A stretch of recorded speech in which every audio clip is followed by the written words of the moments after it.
আসসালামু আলাইকুম। আমি আপনাদেরকে আজকে পারফেক্টভাবে কিভাবে ফিরনি রান্না করতে হয় সেটা করে দেখাবো।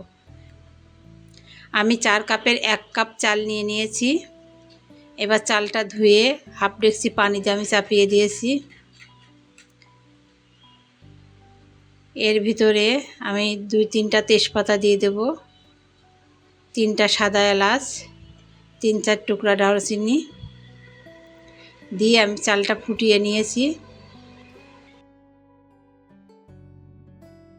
এবার আমি ডাল ঘুটনি দিয়ে একটু ঘুটে নিব যেন চালটা ভেঙে যায়, যেহেতু এটা ফিরনি।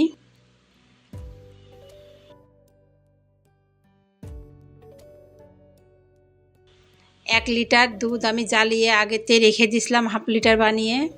এবার 100 গ্রাম গুঁড়া দুধ দিয়ে দিচ্ছি, দিয়ে এটা আমি হালকা জালে রেখে দিয়েছি। এবার আমি চিনি দিয়ে দিব, চিনিটা যার যার স্বাদ মতো দিয়ে নেবেন। এবার আমি চালগুলো সিদ্ধ করে রেখেছিলাম, এবার আমি চালগুলো দিয়ে দিচ্ছি।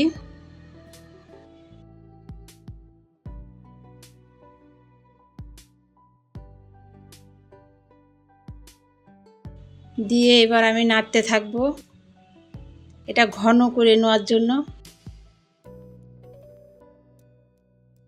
এবার বাদামগুলো কেটে নিচ্ছি।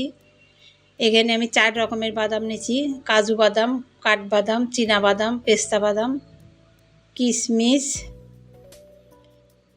সবগুলো এবার দিয়ে আমি এবার নাড়তে থাকবো।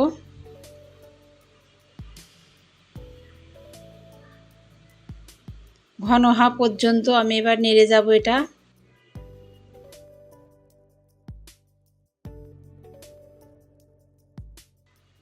আমার এবার টকবক করে এটা উতলাচ্ছে। এবার আমার ঘন হয়ে গিয়েছে, দেখেন।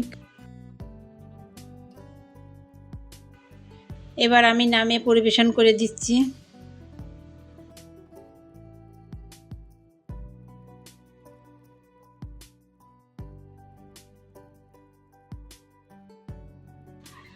আমার চ্যানেলটি যদি আপনাদের ভালো লেগে থাকে অবশ্যই লাইক কমেন্ট করবেন, চ্যানেলটি সাবস্ক্রাইব করে পাশে থাকবেন। আল্লাহ হাফেজ।